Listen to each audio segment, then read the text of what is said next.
Arkafuni akkam jirtu kabajamtoota daawwattoota keenya nagaan keenya bakka jirtan maratti isin haa qaqqabu kun qophii keenya simboo aartii torbanitti yeroo tokko isin biraan geenyudha. Qophii keenya simboo aartii har'aatiin keessummoota as na cinatti argitan kana qabadhee dhiyaadheetti kanan jiru waan aartii Oromoo irratti akkasuma gahee miidiyaa fi waan aartii Oromootiin miidiyaa maal gochuu qaba akkasuma aartiin Oromoo gama miidiyaa keessaa maalirra jira kan jedhu irratti namoota aartii Oromoo keessatti gahee guddaa baataatii jiran qabadhee dhiyaadheetti kanan jiru isaan waliin turtii gaarii taasisna jedheetti abdadha. Isin aga xumuraatti akka nu faana turtan isin affeera. Biqilaas fa'uu gama siin jira kumsaa taa'ammanaatii fi kana wal banaadha. Keessummoota simboo aartii keenya irraati. Isaan kun ijoollee qaqqaxalee simboo aartii Oromoo yeroo ammaa kana taa'atii jiranidha. Gama ogbarruutiif gama industirii fiilmiitiin jechuudha. Aga xumuraatti nu faana ta'an affeerraa keenya. Waamicha keenya kabajanii istiidiyootti argamuudhaan waan aartii akkasuma waan hojii industirii fiilmii fi gama ogbarruutiin akka taasisnu fayyadamoo taatanii waan dhuftaniif maqaa daawwattoota FIBtiin hedduu isin galateeffanna. Eenyu hangafaa eenyurraa jalqabna?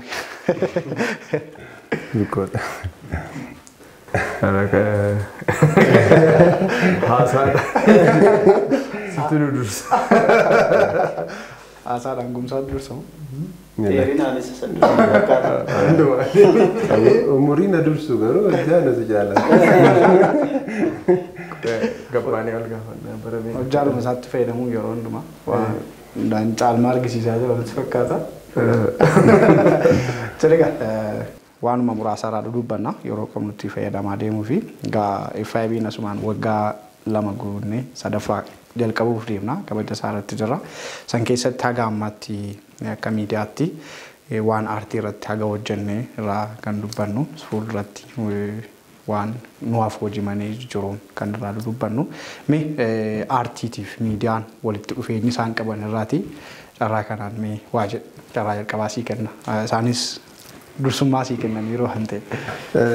Hayyee galatoomii daawwattoota TV FIB darbees sa'a hundumaa kennitanii haala rakkisaa kana keessatti miidiyaa kana utubdanii uummata kanaaf geessisuudhaaf bohaarsuu keessaniif barsiisuu keessaniif yeroo rakkisaa kanattis uummata kanaaf sagalee ta'uu keessaniif hojjettoota FIB dabalatee uummata Oromoo hundumaan baga waggaa 2 keessan geessan jechuun barbaada.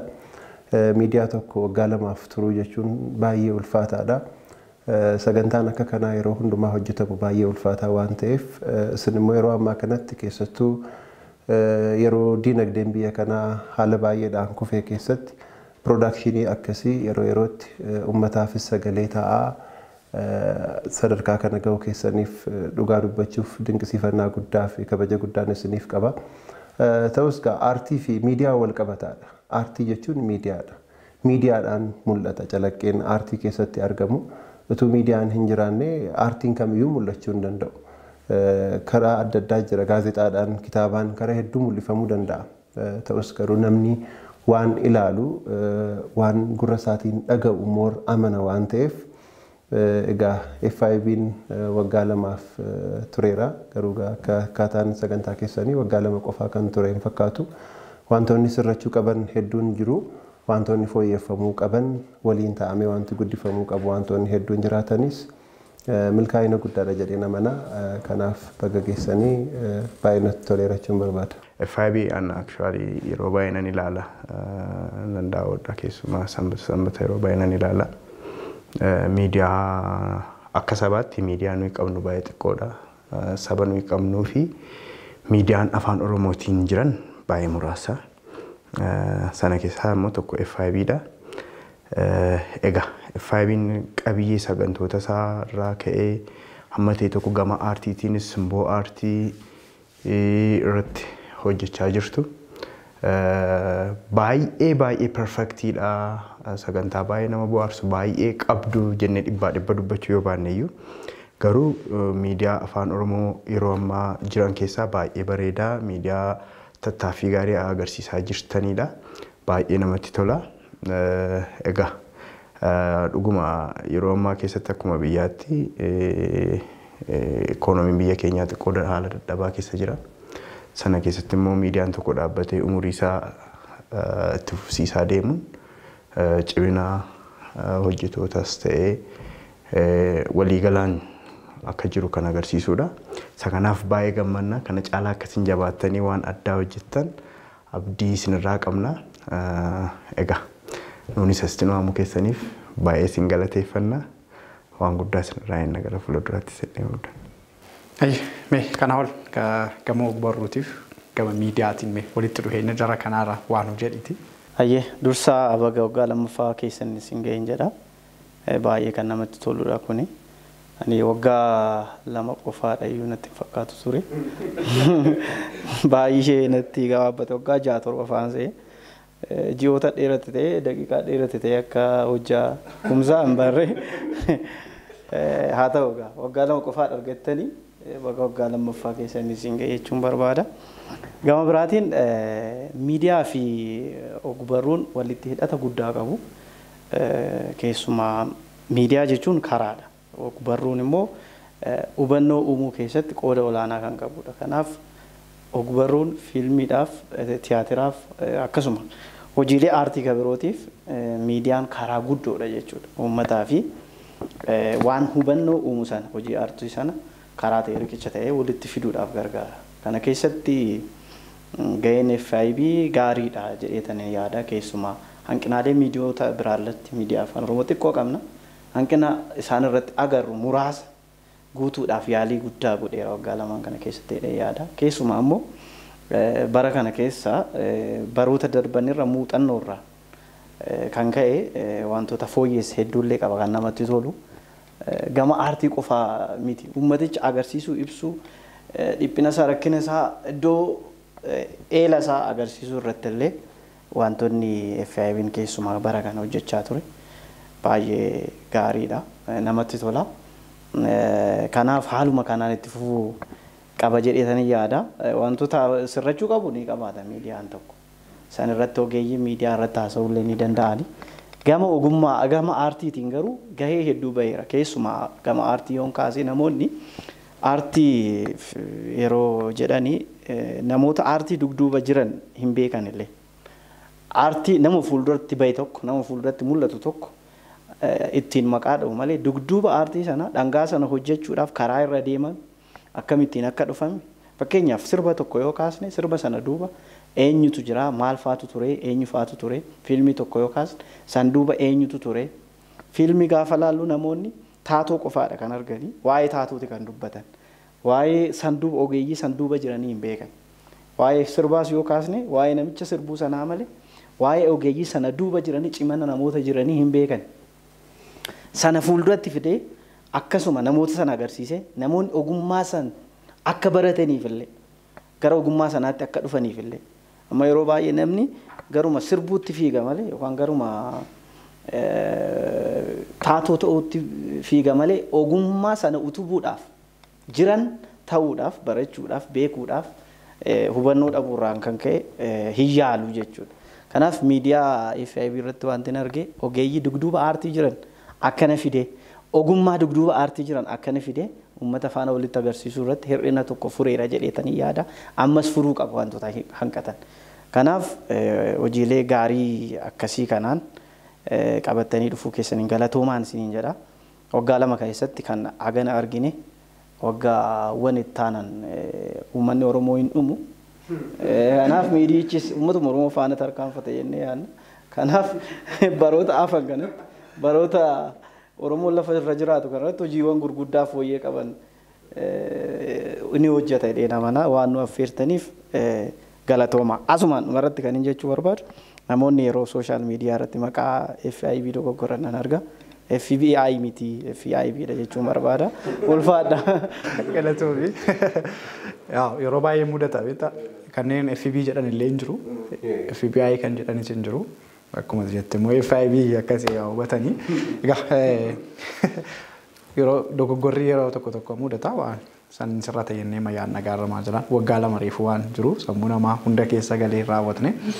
Kanaan gama biraatti jennu immoo miidiyaa makana bu'aa bayii keessa jiruun rakkoo keessa jiruun dandamanne har'a geenye waan baay'ee hojjetaa turree jirra. San garuu waan aartii Oromoo waan ogbarruu Oromoo keessatti gama diinagdeetiin rakkoo gurguddaatu jira gama miidiyaanis jechuudha. Egaa rakkoo hojii baay'ee hojjechuudhaan bu'aa bahii baay'ee dandamachuudhaan kumsaan tokko as jira. Sanii biqoonis waan baay'ee kaasuu danda'ame. Dhibdeemti mee gama aartii Oromootiin kanaan jiru mee kumsa dinagdeen itti hanqachuu tumsa dhabuu Oromoo waan isaa irratti abbaatee itti dirmatee jiraachisuu dadhabuun kun mee ka'umsumti rakkoo kanaa maali jettee yaadamee gama keetiin? Egaan rakkoo aartii Oromoo kana yeroo baay'een taa'ee itti yaadan dhugaa dubbachuudhaaf sirna keessatti dur waggoota 4 yookaan 5 dura dhaloota qubee kanan dhaloota afaan isaatiin afaan hiikkatee waan barbaade argaa guddatu kana sirna darbee hojii wal bira qabsiisu gammadaan hin jedhu afaan Oromootiin dubbachuu keessaniif iyyuu gammadaa afaan Oromoo kunoo mootummaan nama jige kun Ihaadig jedhamu kun walqixxummaa sabaaf sablammii kenne kanaaf afaanuma Oromoodhaaf haasa'uu keessaniif reediyooma keessaan dhaga'uu keessaniif gammadaa jedhaniitu sirna darbe dargii wajjin amma dargii wajjin wal bira qabaniitu kanaa wajjin akka gammannuu fi keessatti akka of dagannu godhu. Dhufanii immoo misooma gaafa dubbatan biyyi kun Itoophiyaan jedhu yookaan wal bira qabanii Chaayinaa dorgomtee jedhu. Keessa kootti gaaffii uuma. Aartiidhaan dudduba deebinee dargii wajjin wal dorgomna. Waggaa 40 har'aa waan ture wajjin afaan Oromoo bara dubbachuuf dhorkame wajjin wal dorgomna. Dinagdeedhaan immoo fuuldura dabarree Ameerikaa dorgomna. Maaliifidha aartiidhaanis warra sana qabachuu maaf hin dandeenye nuti.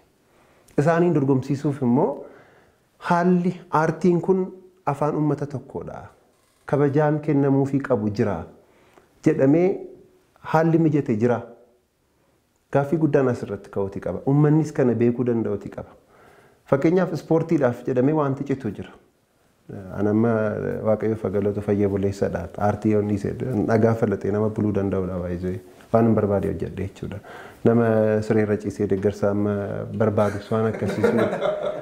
Dhugaa jechuun yaaleera amma hamma danda'e uummatichaaf inni yaalaadha malee nama bu'uus miti. Rakkoo nama mudates nama hunda isaa baasee uummatatti dubbatu miti.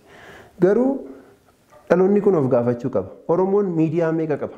Baay'inni uummata Oromoo miiliyoona 50 akkuma jennee dhaadannu Oromoon miidiyaan 2 yookaan 3 maqaa afaan Oromootiin waamame. Waa'ee afaan Oromoo waa'ee uummatichaa quuqamaa waan kan biraa dhagaa. Garuu akkamitti hojjetamuu qaba? Rakkoon jiru tokko ji'oopolitiksiin baay'ee murteessaadha. Finfinnee keessa hoteela meeqa jirame? An hoteelan keessatti waraabu ji'a 2 guutuu barbaadee dhabee beekan. Lakkiin hundi diraamaa afaan Oromoo hin barbaannu kan jedhu jira. Egaa tarii qabeenyi jiru suni namoota aartiin beekne harka jiraa laata. Dargaggeessi aartii beeku immoo tarii harka isaarra kan jiru homtuu jiraachuu dhiisuu danda'a. Kanaaf dhaloonni kun fuulduratti foorkasti godhee aadaan kun badu afaan kun badu jedhu dubbachuu qofa osoo hin taane walitti dhufee mari'atee rakkoon kun akkamitti furamuu qaba kan jedhu irratti haasa'amuutii qaba. Kanaaf an akka fakkeenyaatti afaan Hindiin fayyadaman. Hindii keessa afaanota gurguddoo lamatu jira ture. Walfalmiin isaan gidduu jiru afaan inni tokko akka afaan Amaariffaa biyya kanaadha. Biyyattii doomineet godheera, rakkoon ispoonsaraa hin jiru, miidiyaa hedduu kontirool godheera. Garuu kan warra sanaa immoo sabni isaanii baay'eedha. Garuu aartiidhaan hin guddanne ture. Kanaaf mootummaan seera tokko baase. Namoonni afaan sanaan hojjetan fiilmii hojjetu sanaan adeeggaramaniidha. Gibiraa kan kaffalleedha. Hamma dhaqee industirii irra ga'utti baay'isoo inni industirii jenna malee industirii miti. Profeshinaalii miti waan ta'eef jechuudha. Profeshinaalii immoo maaliif hin taane profeshin jechuun wanta sanarraa of danda'ee jiraachuudha. Of danda'ee immoo jiraachaa hin jiru. Namni aartiidhaan of danda'ee afaan Oromootiin of danda'ee bulu namni tokko lama jiraachuu danda'a. So maal godhe mootummaan hamma inni sun naqee afaan biyyichaa keessatti beekamtii guddaa argatee qarshii jenereet gochuu jalqabutti kana hin godhinaa jedhe. Haala hundumaa mijeesseef achi boodadha kan gibira sassaabuutti waan kan biraatti deebi'ame. Kanaaf kan keenya immoo afaanuma kanaan akka hojjetamu hin barbaadamaa inni jedhu iyyuu gaaffii kan biraadha. Baatee akka barbaadde kaameraa qabadhee deebii nan hojjedhaa kan jedhu gaaffii kan biraadha. Deeggarsa miti amma deeggarsa qofaa miti. Mee kaampaanii meeqatu miidiyaa afaan Oromoo ispoonsara godhee beeka? Mee dhaabbata meeqatu dhaabbata maqaa afaan Oromootiin dhaabbatan meeqa dhandhee dubbisnee beekna? Dubbisuu hin barbaadan. Maal akka warra sanaatti jedhu. Warri sun qarshiidhaan deeggaramaniiti malee namoonni fiilmii afaan Oromoo hojjetan gochuu dadhabanii warri sun waan isaan qobaatti godhan gonkumaa hin jiru. Akka addunyaatti barattaa garuu rakkina kee hojii wal simsiistee hojjetta. Malee anamma fakkeenyaaf diraamaa kana kutaa 90 gaafa geenye fakkeenyaaf miidiyaan wajjin hojjechaa ture miidiyaa mootummaa ture. Birrii 21,250 kaffalamee viidiyoo daqiiqaa 30 qopheessaan ture fakkeenyaaf. Birrii 21,250. Kana jechuun kan ogeessa kaameraa, kan nyaataa, kan dhugaatii, kan geejjibaa hunda isaa dandeessee taatotaaf kaffaltee jechuudha. So mee nama tokko diraamaa tokko irratti hojjetee birrii 200 yookaan birrii 300 sii kenna gaafa jettuun namni sun amanamummaa fi jaalala inni hojii sanaaf qabu maalitti fakkaata? Rakkoon dubbatamee hin dhumne miidiyaa irratti baasnee nun amma boo waan hin barbaanneefidha malee haalli ittiin hojjetamaa jiru maal keessa taanee akka hojjetaa jirru baay'ee rakkisaadha. Kanaaf namni aartii hojjetu uummanni keenya kan inni beekuuti qabu jedhee kana yaadu aartiin namni tokko fedha isaatiin hojjeta malee akka bakka bu'aa paartiilee siyaasaa miti. Bakka bu'aan paartiilee siyaasaa ani caffee yoon seene paarlaamaa yoon si godhe kanan sinii godhaa jedhee waadaa galeetu dhaqa. Miti kun garuu ofii kootiin siniin hojjedha garuu sinirraa wanta argadhu hin qabudha. Haala kanaatiin ta'e kanaaf rakkoon aartii Oromoo wanti waggaa 10 duraas wanti waggaa 4 duraas wanti waggaa 5 duraas wal fakkaataa ta'e. Furuudhaaf ulfaataa ta'e kanan jedha. Gara keetti hin deebi'a. Waanuma deeggarsaa waan Oromoo kanarraa waa dubbanname yeroo baay'ee miidiyaa Oromoo qaba biyya kana keessatti waanuma qubaan lakkaa'amuuf waamu ati kana itti dubbattu qofa akkasuma hojiin aartiin Oromoos baay'ee bal'ate baay'ee guddate akkuma amma kumsaan jedhe gamoon industiriitti ce'uufillee waan karaa dheeraatu nu hafa san garuu amma hojii tokko waanuma Oromoo ta'e tokko hojjettee namaaf gaafa dhiyeessitu waanuma afaan Oromoo ta'eef namoonni baay'een fuula yeroo irraa galfatantu jira. Hojiidhuma bareedaa guddaa ta'e tokko hojjettee piroodakshinii bareedaatiin namoota gahumsa qaban gurguddaadhaan hojjettee miidiyaa guddaa tokko hojjettee afaan Oromoo qofa tamsaasuun dhiyeessitee afaan Oromoo waan Oromummaadhaan urgaa'uu fi namuma Oromoo ta'an namoota waa qaba jettutu fuulli isaaniitti jijjiirama. Rakkoomti kun waan ofii balfuun kun waan ofii deeggaruu dhabuun kun ka'umsi isaa maali fuulduratti immoo egereen isaa kun maal ta'a jettamee gama kanaan biqiltuun atis waan sana keessaa waan quba qabduuf amma hojii fiilmiiti. Aartiin waan akkasii kun jaallannis jibbinis siyaasa biyya tokko wajjin waluma qabatee deema waluma bira qabatee deema. Sirna darbe keessatti maaltu turee zeen booddee immoo maaltu dhufee jijjiirama maaltu jira isa jedhu wal bira qaban ilaaluun baay'ee gaarii ta'a. Dhiibbaan adda addaa jiraachuu danda'a ta'a yeroo sanattis stiilnaa waan nuyi beennu akka afaan kanaan hojjetamu baay'inaan wanti deeggaruun ture. Taphoota gaggabaaboodha kan beekaman baay'inaan diraamaadhaanis yoo ta'e gama fiilmiitiinis yoo ta'e yoo ilaalle hin turre. So yeroo ammaatti immoo jalqabbiin gaariin hammate tokko jira. Stiilnaa garuu qaamni deeggaru maaf dhibee maaliif guddachuu dadhabee isa jedhutti immoo yoo dhufne ilaalle qaamni ispoonsara gochuu fedhu tokko afaan Oromoon sodaata yeroo hundumaa. Saanatu dhibdee ta'e sun maaliif rakkoo? Maaliif sodaata jettee yoo ilaalte egaa sirni kanaan dura ture aantee aartii Oromoo hin qabu afaan Oromoo hin qabu akka waan sun dagaagu hin barbaadu. Yeroo ammaatti immoo jijjiiramaa bara jijjiiramaa keessa jirraa jennaa still now garuu the same. Isa kana egaa maaliidha kanaaf jedhe tokko nun akkuma sabaatti saba liqimsamuudha yeroo baay'ee liqimsuurra liqimsamna. Maaliif akkas jedhee amma nun hundumti keenya afaan Oromoo dandeenyu namni afaan Oromoo dandeenyu tokko yoo jiraate afaan Oromoo dhiisnee nama sanaaf inni afaan biraa haasofna. Oromiyaa keessa iddoo baay'ee deemtee yoo ilaalte namni tokko waggaa 10-20 si wajjin taa'ee afaan Amaaraas taasa yookiin afaan biraas taasa. Ati garuu achuma teesseetu afaan isaa caccabsee taasofta. Naa liqimsuun beennu iyyuuti. Akkuma sabaatti iyyuu. Yeroo baay'ee kana yaadan ofii kooti. Booji'uun beennu. Dadhabina akkuma sabaatti dadhabina qabna. Qaama sabarraa kaatee hamma sadarkaa hooggantoota biyyaatti yoo deemtee ilaalte quuqama gama aartii afaan Oromootiin riilii dhugaa dubbachuuf taanaani dhibba namni fookasii godhee hojjetu jira yoo jette naaf gaaffiidha. Keessumaa yeroo ammaatti warshaalee hedduutu jira naannoo Oromiyaa kana keessa. Aartiin Oromoo guddachuu qaba. Qaami jedhu tokko utuu jiraateeti keessumaa mootummaan dhiibbaa uumuutuu danda'eeti waan baay'ee gochuu hin danda'a. Garuu mootummaan achii wanta sanatti bu'uumayyuu hin barbaadu. Mootummaan kanaan dura ture sinarra jirus isa borii immoo hin beeknu. So tokko gama mootummaatiin rakkinni jira. Kanaaf mootummaa biraa jijjiiramee man dhufnetti industiriin fiilmii Oromoo diraamaa wanta akkas jedhamu hin jijjiiramaani soba. Maaliifii humni guddaan achi jira. Waan jijjiiruu barbaade uma jijjiira mootummaan. Jaallannes jibbines waan jijjiiruu barbaade tokko uma jijjiira mootummaan. Yoo xiyyeeffannoo itti kenne.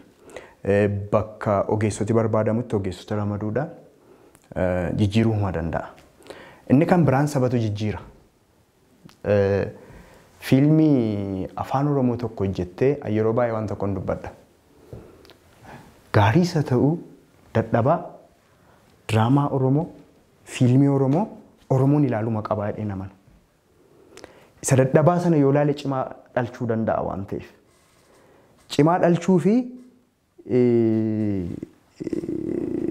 isa dadhabaa sana ilaaluu jajjabeessuu irratti hojjechuu kan kooti gaafa jechuu danda'u fiilmiin Oromoo tokko gaafa eebbifamu kan kooti maaliif bade maaf akkas ta'edha yoo qeeqe akka baluutti maaf hin hojjenneetu hin taane maalifitu ani hin ilaalle aqee ilaalee immoo isa ilaale immoo yoo qeeqe ati galtee hin teessu. Ordeensiin na dudduuba jira namni na qeeqa.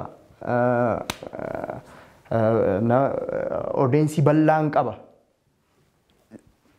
Baay'ee jabaattee hojjechuuf dadammaqxa.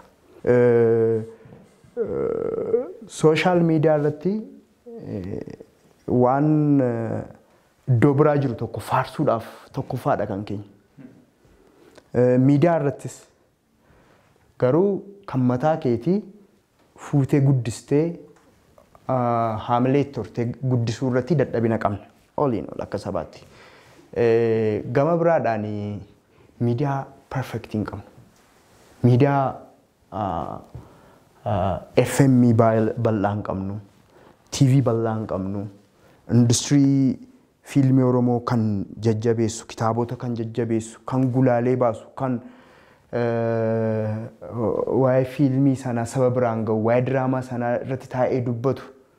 Ilaalee ka'ee ofii isaatii waa'ee fiilmii sanaa kan dubbatu hin jiru. FM'oota akkasii hin qabnu.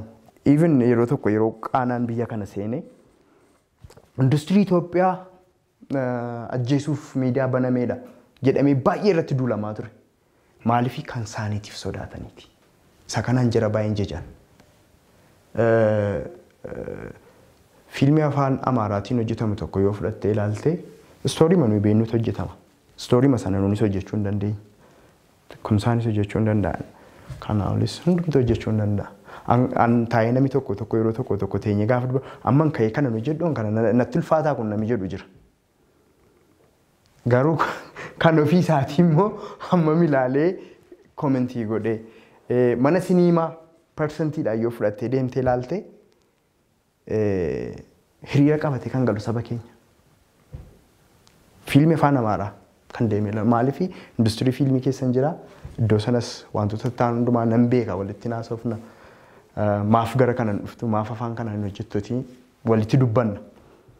Hiriira guddaa kan qaba ordeensiin Oromoo kana barbaadaa waan akkasii dhiyeessinaa fedhame ordeensii Oromootiif kan hojjetamu jira fiilmiin afaan Amaaraati. Kan keeyoo haa jabaatu haa xiqqaatu haa guddatu situ jabeeffata situ guddifata. Saawwa abbaan gaanfa cabsee ormii ija jaamsaadha miti Oromoon gaafa mammaaku. So kanaafi qaama tokko irratti dinagdeedhaan maaliin qaama tokko qofaa irratti lafnu xiyyeeffannu miti. abbootii qabeenyaatu ispoonsara na godhuu didee jedhee abbootii qabeenyaa irratti inni biizinesiidha inni isaaf. Inni biizinesii industirii tokko ijaareera. Birrii inkaamii irraa barbaada. Inkaamii sana eessatti yooni wanta kana yoon eessatti investii godhanii bu'aa gaarii irraa argadhaa jedhee yaada. Biizinesmaaniidha inni. Isa dirqisiisuu hin jiru. Yoon eenyuun beeksisa hojjisiisetu caalaa irra ilaalcha naaf argataadha kansa. Maaliifii taargeetiin isaa biizinesiidha waan ta'eef. So isa kanaafi cimneedhuma hojjennee jara dhiibbaa irratti geessisuu qabna. Inni hojjetu cimee hojjechuu danda'u sirra jira amma danda'ametti garuu hundumaa caalaa uummata bira jira lakin. Uummati isa hojjetu dirqisiisuu hin danda'a. Waan kamiiniyyuu uummati mootummaa dirqisiisuu danda'a bara. Sirnati ittiin biyya kana geggeessaa jirtu naaf hin taane jedhee mootummaa dirqisiisuu danda'a. Uummanni waan hojjedhe tokko utuu hin ilaaliin achumatti baqata yoo ta'e amala deemee waan afaan Oromootiin hojjetamu ilaaluu hin qabu yoo ta'e fiilmiin tokko magaalaa Shaashamannee keessatti agarsiifama jedhamnaan uummanni magaalaa Shaashamannee dargaggeessi namni hedduun baheen ilaalu taanaan isa afaan biraamoo hiriiree ilaala taanaan maalfi nama sana dhamaan aqeechitoo nan kassara bu'aa hin qabu. Utuu garuu uummati hiriiree ilaalee ka'ee na komate an waan addaatiin uummata sana fuuldura dhaabbachuuf caalaatti hojjedha.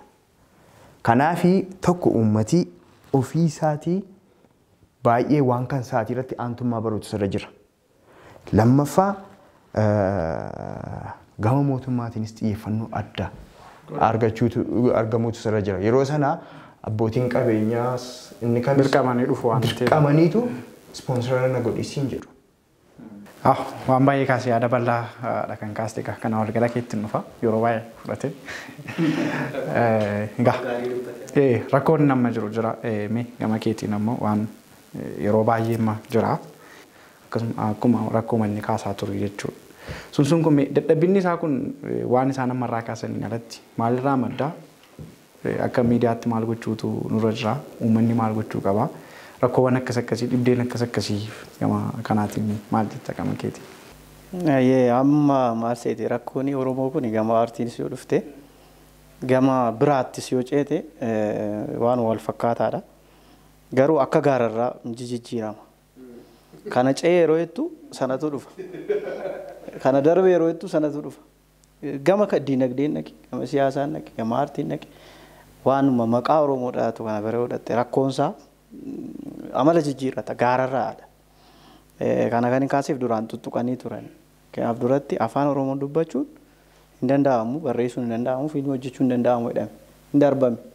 Afaan Oromoon barreessuun immoo hin dhufe nu galateeffadhaa jedhamus. Fiilmii hojjechuun hin dhufe. Achi keessatti immoo maal isaatti ilaalamu qabiyyee kitaabichaa maal jedhe achirratti maal dubbate ka jedhutu immoo dhufe. Amma immoo maalirra jira rakkoowwan ispoonsaraa maal kun egaa waluma qabataadha waan ta'eef. Amma immoo maaltu jira hin barreessita. Fiilmii isin hojjetta. Garuu dammaqiinsi guddaan namni sirkaa fuudhu waan sana namni si gargaaru namni waan sana si deeggaru hin jiru gama kamiiniyyuu. Akka kaastanii uummata bira rakkoo guddaa jira. Barreessitoota biras rakkoon jira. Gama mootummaa rakkoo bal'aa jira. Akkasumas miidiyaarrallee rakkoo guddaa jira. Fakkeenya tokko yoon sii tuqe miidiyaa gaafan kaasu keessumaa isin laallata waan ta'eef. Hojii beeksisaa tokko laali. Yeroo afaan biraarraa fudhataniit hiikaadhaan jala gala afaan Oromoo. Kun maaliif ta'a? Taatootu jiru moo? Nama istoorii barreessuu danda'utu hin jiru moo maaliif godhama kun? Miidiyaa baay'ee irratti miidiyaa beeksisa afaan Oromoo yeroo argitu jechuudha. Kanaaf rakkinni wal qabataadha. Akka ati jette uummata biraa kan keenya ka jedhu tokko hin jiru. Fakkeenyaaf kitaaba ani yoon barreesse kitaaba kanaa ol jedhu. Kitaaba kanaa ol bar of harkaa baaseera kan kanaa ol biti. Fiilmii kumsaa jedhama yookaan diraamaa kumsaa jedhama. Hireen kan kumsaati. Miixuun kan isaati. Abbaa barreesse sanaan yookaan abbaa fide uummatatti fide sanaan waamama. Garuu wantichi kan keenya kan uummataati. Inni nani fidus inni fidus erga uummataaf waa buusa ta'e kan uummataati. Kanaaf uummanni irraa fuudhee kakooti jedhee waan sana dubbisu, waan sana ilaalu, waan sana deeggaru, waan sana tumsuu qaba. Fiilmii ilaaluu qabda, kitaaba dubbisuu qabda. Qeequu komachuun waan biraadha. Erga ilaaltee booda, erga dubbistee booda, amma waluma qabaatti kitaaba Oromoo yoo filattee afaan Oromoo waan nama qabu barreessanii jedhu. Kun dogoggora waan nama qabu jira. Kan nama hin qabnes jira. San adda baaftee ilaaltee kitaabni ebeluu dhaman qabu Oromoo hin madaalu. Kitaabni ebeluun barreesse hin ta'u jettee adda baastee lafa kaa'udha. Kitaabni akkasii immoo bareedaadha. Diraamaan akkasii immoo bareedaadha. Fiilmiin akkasii immoo bareeda. Kun fokkisaadha. Kun hin taane dogoggora akkasii qaba jettee komii akkasii dhiyeessuu dandeessa. Walumaa galatti garuu wanti Oromoon mi'aawu hin hojjetu, wanti Oromoon hojjetu mi'aawu jecha cumboo Oromoo nyaachuun ni danda'amu. Innis kan Oromooti waan ta'eef. Kanaaf mi'aawu wanti mi'aan ni jira. Haa ilaallu, haa dubbisnu, haa deeggaru akka uummataatti. Abbootiin qabeenyaa sirriidha. Diinagdee isaanii giddu galeessa godhanii waa tokko deeggarsa sii godhu.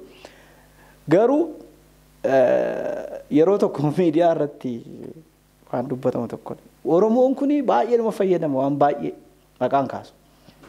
Baay'inaan immoo naannoo Oromiyaatti gurgurama. Miini baay'een, uffanni baay'een, televezyiiniin baay'een, maalti baay'een. Miliyoona 50 hin fayyadama. Miliyoona 60 qabna jenna. Ammi kun hundumtuu waa bita, waa dhuga, waa nyaata. Kan irraa nyaatu immoo baay'inaan abbaan qabeenyaa Oromoo miti, nama biraati. Namoonni kun biizinasi seenterii isaanii erga Oromoo yaa godhatanii, uummata Oromoo erga godhanii, dhimma Oromoos deeggaruutu isaanirra jiraata. Kan isaan irraa bitu, kan isaan irraa dhugu, kan isaan irraa nyaatu, kan isaan irraa fayyadamu uummaticha. Kanaaf abbaan qabeenyaa biyya kana keessatti, Oromiyaa keessatti, Finfinnee keessa jiran, Finfinneenis qaama Oromooti waan ta'eef. Wanti Finfinneetti oomishamus kutaa Oromiyaa gara biraa ni deema waan ta'eef deeggaruu danda'uus isaanirra jiraata. Kanaaf dhiibbaan uumamuu qaba isaanirrattis. Dhiibbaan adda addaa godhamuu qaba. Dhiibbaa kan godhu keessumaa miidiyaadha gama kana. Isa kana fooyyeffachuu danda'utu nurra jiraata. Mootummaanis hojii manee isaa hojjechuu qaba. Maaliif baay'ee biyya tokko gaafa cabsuu barbaaddu aartii isaa rukutta. Aartiin hin jijjiira, sammuu namaa jijjiira, hin barsiisa, hin guddisa, hin beeksisa. Biyya tokko biyya kan godhu barreeffama. Fiilmiidha. Aadaa isaatu lafa ta'a bifa barreeffamaan. Seenaa isaatu lafa ta'a. Egeree isaatu itti mul'ata achi keessatti. Kanaaf biyya tokko dha'uu gaafa barbaaddu aartii isaa rukutta. Kanaaf dhuguma biyya kanaaf gaarii goona yoo ta'e, biyya kanaaf gaarii goona yoo ta'e, dhimma aartii irratti waajjiraaleen ijaaraman, waajjiraaleen jiran dhugaadhumaan dhimma biraa dhiisanii dhimma dursa kennamuufii qabuuf kennuu qabu. Irratti hojjechuu qabu. Maaliif hanqinni guddaan humni isaan bira jira, humni guddaan isaan bira jira waan ta'eef. Gabaabumatti kanuman jedha. Galatoon waan baay'ee kaasaati kan nuti jiru dhibdee aartii keessa jiru kan rakkoo hawaasaa kan gama mootummaanis jiru kan gama dhaabbilee Oromoo gurguddaa bira jiranis jiru. Yeroo keenya baay'ee fayyadamu waan jiruuf gara gugguduufuutti keenya kumsa hangafummaa keetiin yaada kana gugguduufuutti deemna. Mee waan miidiyaa irraa dubbataatu ture irraa rakkoowwan garaagaraa dubbataati jira. Fuulduratti rakkoo baay'ee keenya irraa fakkeenyaaf Finfinnee keessatti FMiiwwan akka jalqaba biqilaan kaase hedduutu jira. FMiin Oromoo tokko garuu hin jiru. Miidiyaan afaan biraa dubbatan gara 40 ta'u biyya kana keessa xinnaa 30. FMiin afaan Oromoo magaalaa kana keessatti dhibuun dhiibbaawwan garaagaraa maal kana uumuun hin jiraata. Fuulduratti aartii sabaa kana jabeessuuf miidiyaa wajjin walitti hidhamee fuulduratti deemuutiif hundumtuu dirqama isaa bahuu qaba jenneeti kan nuti jirru. Egereen Oromoo haala ammatti deemaati jirru kanaan miidiyaa keenya jabeessinu, aartii keenya jabeessinu yoo ta'e haaluma amma jiruun itti deemnu yoo ta'e egereen Oromoo fi Oromiyaa akkamitti maalitti deemaa jira? Dukkanni nu fuuldura jiru, gaariin nu dura jiru kun akkamiin cabuu danda'a? Yaaddoon egeree fuuldura dhalootaa maali kan jedhu irraati waan jedhu. Oromoof abdiin jira. Abdiin jira dhaloota kanatti hin kufne lallabu'an. Uummata kana jechuun waan tokko barbaadinaan gochuu danda'a. Garuu rakkoo kan ta'e beekaa rakkina kana dukkana hamaa keessa akka jirru beekaa kan jedhudha. kanarratti dippilii hojjetamuu qaba. Lammaffaa Oromoof hojjechuu jechuun torbee irreechaa qofa uffata aadaa uffatanii irreechaa akka kanaatti kabajanii suura sooshaal miidiyaa irratti gadhiisuu osoo hin taane Oromoodhaaf hojjechuun guyyoota nuu kenname hundumaa waan uummata kana fayyadu yookaan dhufanii aartii hojjechuu qofaa miti. Inni baankariin baankii keessa taa'ee Oromoo cina waan dhaabbatuun inni daldalus inni kophee haxaa'us hundumtu waan danda'uun wal duukaa yoo dhaabbanne iddoo barbaanne gahuu dandeenya. Garuu amma rakkoo kan ta'e rakkoo dhokkataa amma durre dhiibbaa guddaatu jira jedhamee amanama. Hundumtu beeka aartiin Oromoo miidhamaadha jedha. Amma garuu boo'icha nuti keessa jirru Oromoonni tokkoyyuu beekuu hin dandeenye. Maaliif qaama lamatu jira. Inni tokko naa ta'eera jedhee warra shubbisaa jirutu jira. Inni kaan immoo boo'icha keessa jira. Kana lamaanidha rakkoo kan ta'e. Kanaaf beekameeraayi rakkoon kun beekameeraayi. Barreessuu irratti dubbisuu irratti qofaa miti. Dhaloonni kun xiinxaluu qaba. Foorkaast gochuuti qaba. Maaltu natti dhufaa jira isa jedhu ilaaluuti qaba. Kanaaf aartii Oromoo yeroo isaan harka isaanii gara Oromiyaatti ol kaasan nufa shakkiin qabu. FIB'n miidiyaa afaan Oromoo qofaa miti baay'isee. Miidiyaa afaan Oromoo Finfinnee qofaatti argamu yoo FIB qofaadha. Inni saayikooloojii of danda'e qaba. Miidiyaan keenya baay'een isaanii warri afaan Oromoo Adaamaadha kan isaan jiran. Finfinnee keessa garuu yoo xiqqaate afaan Amaariffaatiin 40 oltu jira kan beeknu jechuudha. Kanaaf lammaffaa immoo ilaalcha gaarii waliif qabaachuu qabna miidiyaan. Paartii siyaasaa kamiirraayyuu bilisa ta'ee qaamni tokko ispoonsaraaf gaafa dhaqu miidiyaan kun kan kootii kun kan saati waan jedha kan Oromoo ta'uudhaaf qofti ilaalcha gaarii waliif qabaachuuti qaba. Maaliif miidiyaan afaan Amaaraa EBS'n yookaan Naahuun yookaan inni sun walii isaanii hin jibbu waliin jibban. Warra kan keenyaa dirqama mana mootummaa dhattee deeggarsa gaafata taanaan dirqama miidiyaan kee miidiyaa laayinii mootummaan sii kaa'e keessa jiru jiraachuuti qaba jedhanii amanu warri kan akkas miti. Miidiyaan garuu bakka bu'aa uummataadha. Silaama miidiyaan faarsuu qabaa jenne waa'ee kitaabota waa'ee fiilmii miidiyichi immoo maaliin dhaabbata jalqaba irratti miidiyichi jiraachuuti qaba bara. Kanaaf isin amma haala akkamii keessa waggoota lamaan akka dabartan rakkoo muraasa ani beeka akka dhuunfaatti. Diraamaan afaan Oromoo jalqabamee xumuramee hin jiru hiree dabalatee hin jiru. Namni fiilmii afaan Oromoo tokko hojjetee lammaffaa dhufee dagginnatiin nan yaadadhaa biqoon yeroo dhiyootti akka dhufu nan beeka. Nama lama yookaan sadiidha. Namni hundumtu tokko hojjetee maal nagasheedhe keessaa ba'a. Maaliifidha? Qarshii 500 investii yoo irratti godhe deebi'ee qarshii isuma kiisisaatii baasee keessaa 100 deebisee hin argatu. Kanaaf seektaroota jiruura dhaabbanne baankiidhaa kaasee hamma godaatti qaamni ani waa'een Oromoo na ilaallata jedhu iddoo jiru dhaabbate dhufee dirqama diraamaa hojjechuun qabu bara. Dhufee dirqama weellisuun qabu bara. Dhufee dirqama miidiyaa irratti iddoo jiru dhaabbate akka kanaatti gucni aartii sun walitti dhufne immoo tokko taanee aartiin keenya guddatee argina malee viidiyoo akka kana haala amma hojjechaa jirruun rakkoo hamaatti deemna. Rakkoo hamaa caba sagalee sanatu hin cabin. Hundumtuu nan gashoo dheetuun ilaallatiin dura kireeditii olii kenninee hundumtuu immoo gama danda'u mana isaa taa'ellee miidiyaa kana saappoortii waan gochuu danda'u qaba taanaan mana isaa taa'ellee deeggaruu danda'a taanaan anarraa jalqaba jedhee ofirraa itti gaafatamummaa isaa fudhatee miidiyaa kana tumsee moor akkaataatti waggaa 2 fi miidiyaa waggaa 15-20 ture wajjin wal bira qabaa jiru taanaan dogoggoradha. Miidiyaan kun waggaa 2 keessatti rakkinoota baay'ee argeera. Kanaaf nunis yeroo dhiyoo gidduutti deebinee deeggarsa Ireen maabadii jedhu raawwatanii keenya yeroo baay'ee ergaa gabaabaa keenya 74 kan guyyaa sanbaduraa yoo seente Ireen nafe saamee kan jalqabaa yoo dhufaa jedhu kaameraa dura jirta. Ireen hin deebi'a waan hin xumurre tokko hin jalqabne akka xumurroomna keenya herreganneedha kan jalqabne garuu haala amma jiruun dhugaa dubbachuuf rakkoo baay'eetu nu mudatee jira. Hawaasummaa irraa kaasee rakkoon nuti itti fufuuf nu rakkisu wantoota baay'ee jira. Dippilii haasa'uun hin barbaachisu bara miidhaman dhiisanii bara miidhagan dubbatu jedhan. Bara hiree xumurre seenaa baay'ee dubbannu qabna garuu taatota kaasee hidhaan tokko wantoonni namatti gurra namaatti hin tolle tokko nu mudatanii addaan kutuudhaaf dirqamnee jirra. Uummata yeroo hundumaa nu iyyaafatu uummata irraa fagaannees garaatuun kutatiin dhuma isaa arguu barbaannaa nuun jedhaniif kabajaa fi galata guddaa qabna. Garuu hireen jiraachuudhaaf FIB'n jiraachuun isaa dirqamadha. Carraa argatan hundumaatti miidiyaa kanas tumsaa. Kana gaafan jedhu nun miidiyaa kanarratti miidiyaan kun carraa manuu mijeessee akka hojjennu godheeti malee miidiyaan kun humna diraamaa kaffalee hojjechiisuu qabu.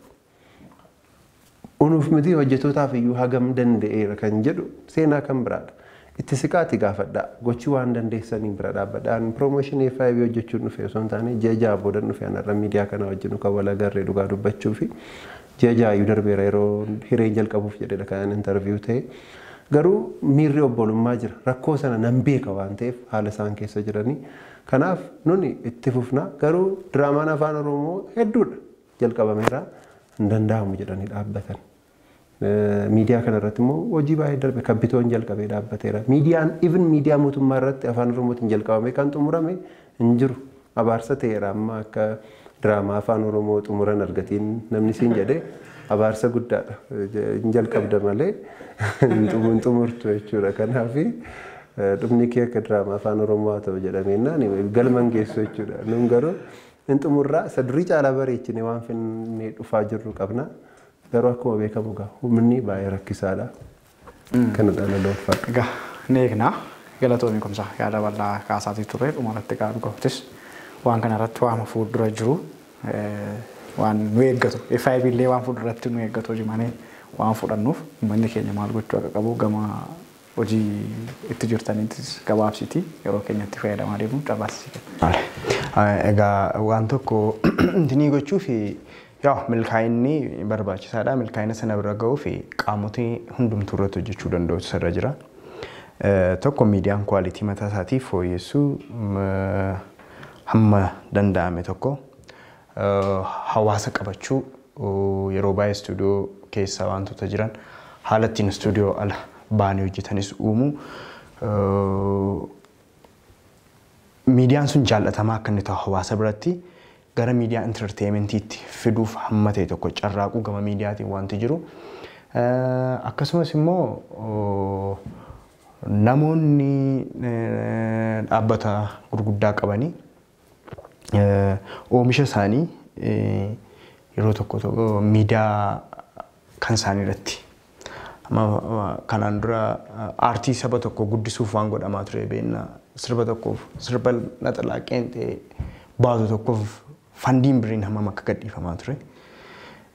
Miidiyaa keetiif ispoonsara miidiyaa kee irratti beeksisa kee oomisha kee akka beeksifattu gochuu gama abbootii qabeenyaatiin sappoortiin akkas akkasii otuma beekanii yoo nun baasu ta'e illee sappoortii gochuu qabnaa guddisuu qabnaa qaami jedhu kan kooti qaami jedhu jiraachuu danda'u irra jira.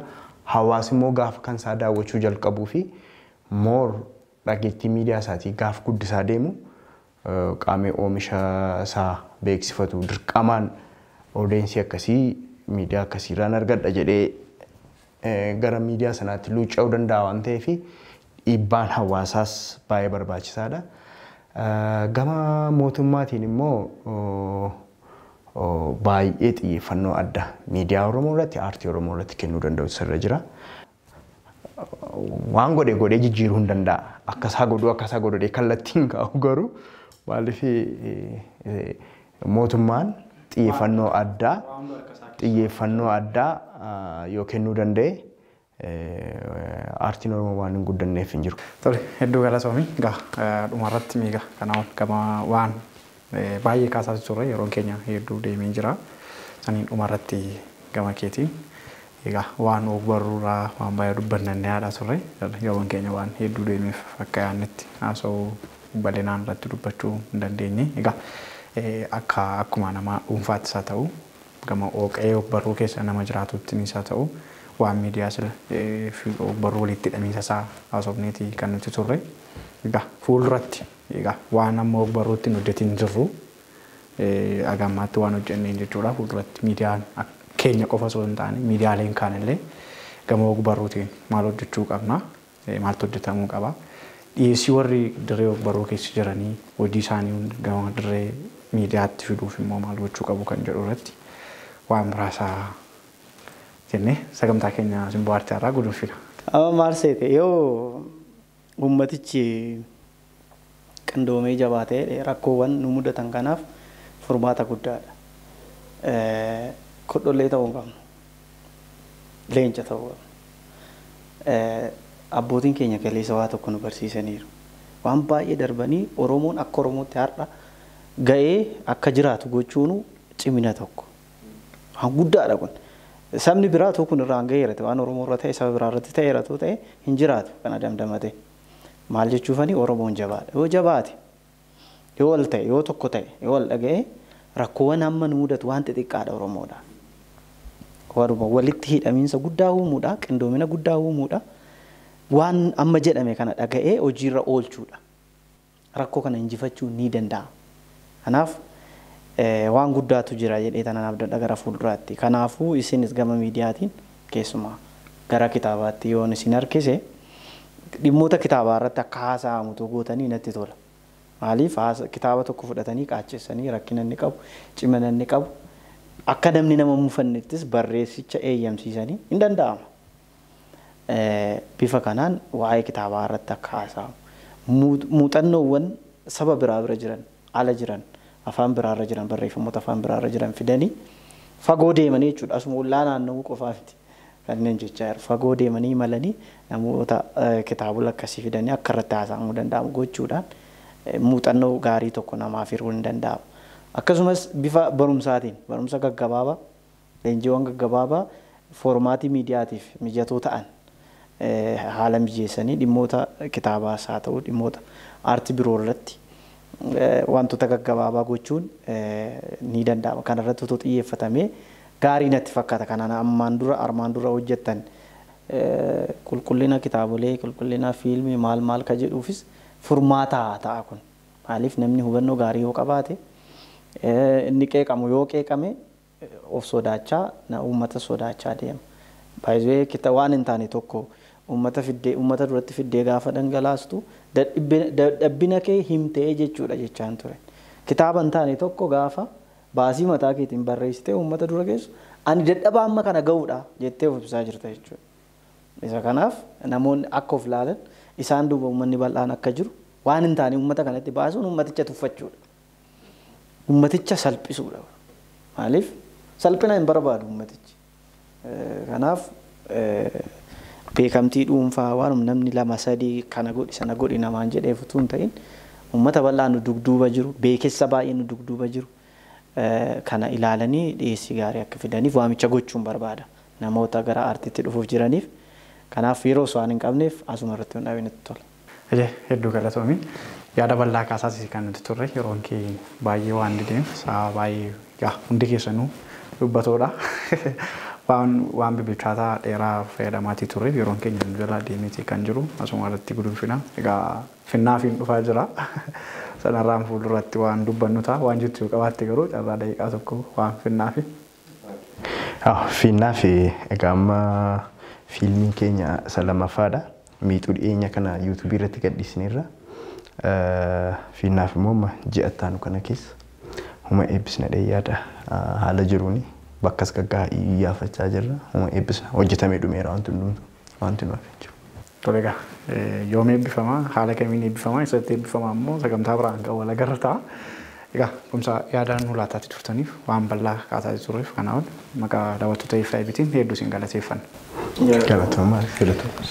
Daawwattoota keenya Simboon Aartii keenyarraa kana fakkaata ture waan baay'ee hubattanii akkasumas gama keessaniinis yaada nuuf erguu barbaadan 7444 immoo nu qaqqabsiisuu dandeessu. Alalis Haalamuun ture ogeessi kaameeraa Abdii Dasaaleen seenaa lammii nu faana turanii waan nu hordoftaniif horaa bulaa deemanaa nagaatti.